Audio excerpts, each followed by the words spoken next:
I'm gonna get the diabetes.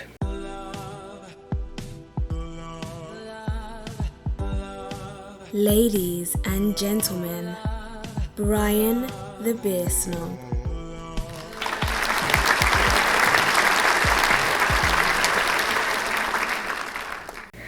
Alright, welcome back to the Hardcore Pub, everybody.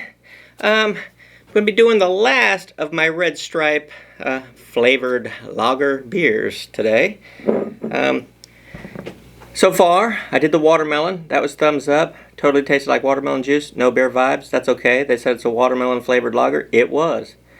The second one was the Lemon Paradise. That one got a thumbs down. It was sweet. It was delicious. It was called Lemon Paradise, and there was no lemon whatsoever. It was just plain up sugar water is what it was.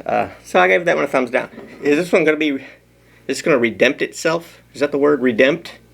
It's redemption. This is Red Stripe's Sorrel flavored lager beer. Now Sorrel, I'm familiar with. I do go down to the island quite a lot in the Caribbean, and I love it down there. I first tried Sorrel when I was in Trinidad, and so the Trinidad version of Sorrel is like what I came to know Sorrel to taste like. Then I tried the Jamaican Sorrel, and it was a little bit different. Not bad, just different. So this is their Sorrel flavored lager beer. Now Sorrel, if I remember correctly, because this has been a long time ago that I learned this. I don't know if sorrel is a plant. I think it has hibiscus leaves in it as well. Maybe that's where it gets the color from. I don't know. But some kind of flower, I think. It's a delicious drink on its own. If you ever go to a Caribbean restaurant to eat, they might offer sorrel as a drink there. If you've never tried it, give it a go. It's delicious stuff. But this is going to be their sorrel flavored beer. Now I'm just going to say, based off of my experience with the previous two Red Stripe flavored beers, once again, it's just got a plain old cap with a red stripe on it. That's how you know it's Red Stripe. But neither one of them smelled like beer. No, neither one of them smelled like the flavor they were supposed to be. They smelled like beer, but they didn't taste like beer. They tasted like super sweet. So this, once again, Sorrel, I say it's a red. So this has got a reddish color to it. The foam is pink. Once again, no discernible scent of sorrel coming off of this. This one doesn't even smell like beer. It's very faint beer. But got my hopes up for this one. Let's see if this one is not just going to be a super sweet concoction, and it's actually going to taste like what it's supposed to be. Cheers.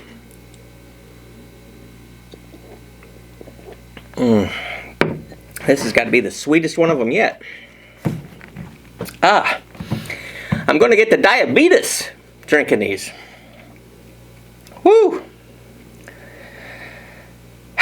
Well, that being said, I'll say it again. If you don't like beer at all, in any of its incarnations, but you like sweet things, these are right up your alley. Sorrel flavored beer, 3.4% alcohol, made in Jamaica. Why do they put so much sweetness into these things? These would be good if they had just enough flavor where you could tell that's what it was. It doesn't have to be... I feel like, literally, like I have a half a gallon of water, ice cold water, and I put like 5 cups of sugar in it, and I'm stirring it, and you know, you can't get all the sugar to get into solution because there's just too much of it in there. So the sugar's going to settle down to the bottom. I mean, you're drinking, it's just super sweet. This is diabetes in a glass, man. It does have some sorrel flavor, which is nice, but then that doggone sweetness just frickin' grabs you by the throat and just, ugh. Whew. You know, over here at the Hardcore Pub, I'm pretty easy going when it comes to reviewing beers. I like them all. I like beer. It's got to be pretty bad in order for me to give it a thumbs down.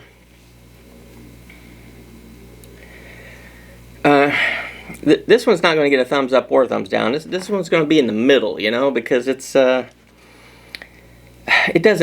is obnoxiously sweet, and it doesn't need to be that sweet. Sorrel is not that sweet. Beer is definitely not sweet. So when you're making a sorrel flavored beer, why in the world is it 15 times sweeter than something that I would already consider sweet? Oh, it's insane. And I can't even say that this would be enjoyable on a hot summer day, because after 2 sips, I can already feel the diabetes is forming inside my body. It's going to be a struggle to finish this one. That's how sweet it is. It's going to be a struggle. Oh, Red Stripe. I wish you'd revisit your formulations for these, because it's a fantastic idea. They're light in the alcohol, 3.4% alcohol, but you come out with all these varieties of flavors that, honestly, if you didn't put any flavor on there, you just said it's going to be a sweet beer, you'd hit the mark right off the bat. Don't make it that sweet. It doesn't need to be that sweet. But the good thing is, like I said, I had these 3 from Red Stripe. I got 2 from Carib, 2 more, they're shandies, and then I've got 3 from Banks. These are all island breweries from the Caribbean. So I hope that when they mixed theirs, they didn't go off the wall crazy with the sweetness on them, because it's a good idea, great concept. Red Stripe, I think you fell way short just by overloading on the sugar. But it is what it is. If you like sweet things, you might love these. Me, a little sweetness goes a long way now that I'm old. When I was a kid, probably would have loved this. And when I say kid, yeah. Adult me, way too sweet. It's like coming home from trick-or-treating and you ate the whole bag of candy that one night and you just feel like, bleh, you know. Well, thanks for stopping by. Stay tuned, though. It's cold outside. I'm on the summertime beer kick. I'm going to be reviewing some more shandies for the next week and a half. So stay tuned for that, and I will see you next time. Till then. I need a real live lemon wedge to stick in my mouth to knock down that sweetness. Ugh. Please subscribe and hit the notification button so you don't miss anything from the Hardcore Pub.